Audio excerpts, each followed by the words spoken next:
making a video about how to analyze a song. This is an advanced video for my music lessons. So if you're in the earlier stages, feel free to watch, but I'm going to gloss over a lot of things that are more rudimentary. Going to be analyzing a song called Song for Elizabeth by an artist named Johnathan Butler.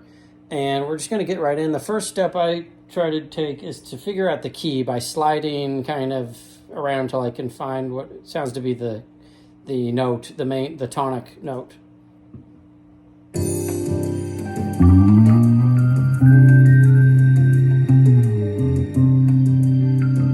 So it sounds to be in the key of C, and it sounds to be a minor.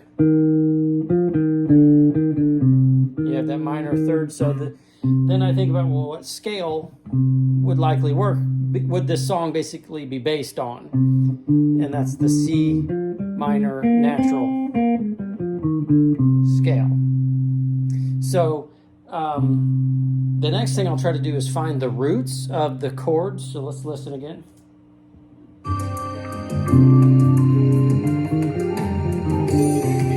I'm just going to try to keep it very basic for the sake of this video.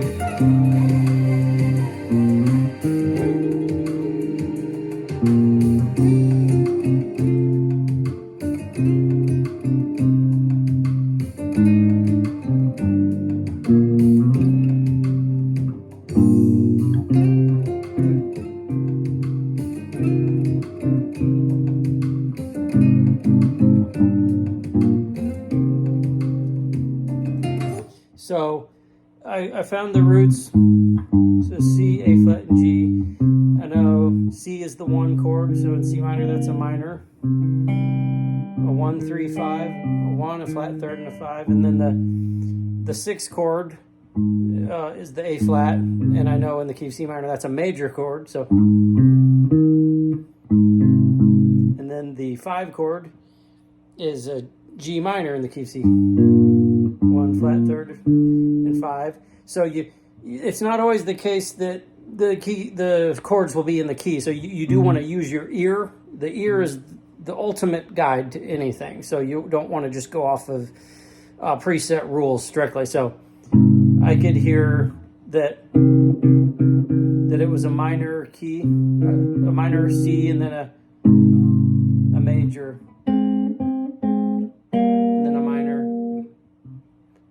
So, and then it went like that. So let's listen, continue to listen.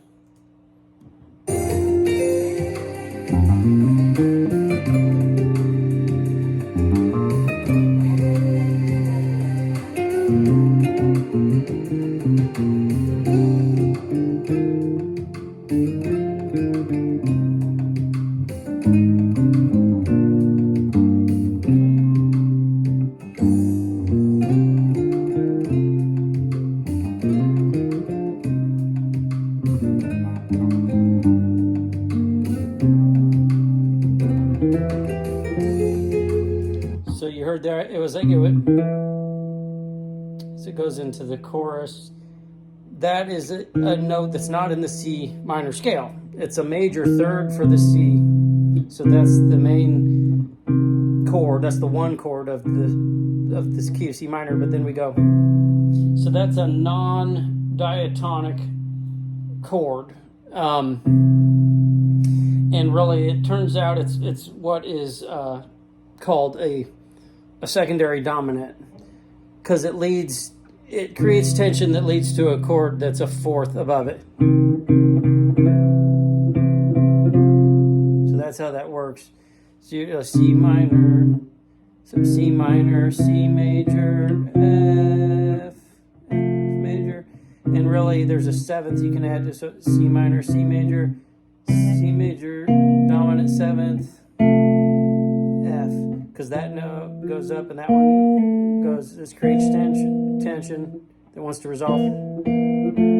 So, sorry, it resolves to F minor. So I'm going to continue to play it. Where we left off was it went from C minor to C major to F minor, which is in the key. That's the 4 chord of C minor.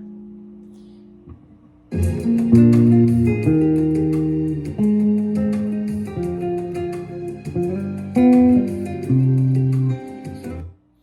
you heard it was like C minor, C major, F minor, and then B flat major, which is the 7 chord, then E flat major, which is the 3 chord, then A flat major, which is the 6 chord of the key, and then F minor, which is the 4 chord, and then to a G major, which, you got to use your ear again to hear that that's not in the key. Normally it would be G minor if it was a G chord in this key, but it's another secondary dominant. G7, and that leads to the diatonic chord that's a fourth of a C, back to C minor. And that's one thing I want to point out. You're going C minor, C major, F to B flat, and then to A flat. That's actually going through backwards through fifths. It's common in jazz. You do a chord progression in an interval of fifths, either backwards, up and fourths, or the other way, and it creates just a nice flow and tension. So that's what's going on here. And so you've identified your chords, you've identified your key, and you want to then look at how can you improvise. Well, you have this C major or C minor, C natural minor scale you can solo over the song with. I'll show you some of that.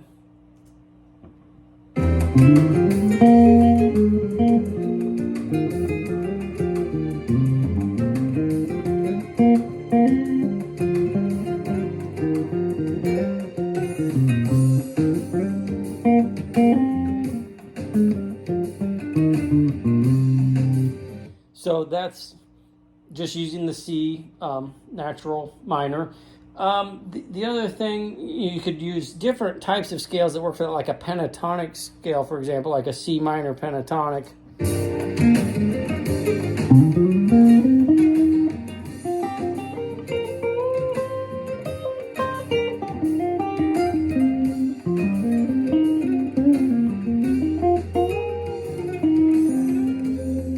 So that's, it's just a different position, a different pattern. The pentatonic scale leaves out some of the notes, and I added in a blues note there. So, and now with the non-diatonic chords, we have a C major 7 and a G, or a C dominant 7 and a G dominant 7. You got notes that are not in the scale, namely that major third of the C and the major third of the G. So it turns out with the G7, that major third is the major seventh of the C minor scale. So you can actually use a melodic or harmonic minor. I might be saying that wrong. Over that chord, and then on the C. Or you can just use the chord tones. And on the C7, the C dominant 7, that's what I suggest if you're soloing. You want to emphasize those chord tones, which, aka arpeggios, but I am reluctant to call it arpeggio because then that kind of creates the mindset of, well, I'm just running through, doing something robotic. So you want to think of it more as the salient tones that apply. And then, so on the C7, that's what I would suggest, is sticking to the chord tones. But also I'll say, in Western music, it's a 12, there's 12 notes, and there's octaves of those. So all 12 notes, it's called the chromatic scale, can be used and apply. But you just want to use them to highlight the chord tones that are most salient or appropriate given the context of the song and the melody especially too. So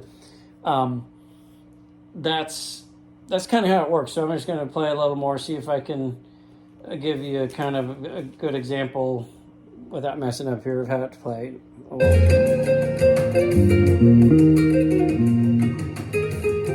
I'm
So anyway, that's how you can use scales and chord tones / arpeggios in your ear and music theory to analyze a song and improvise over it. I hope you enjoyed this video, and stay tuned, there'll be more. Thank you.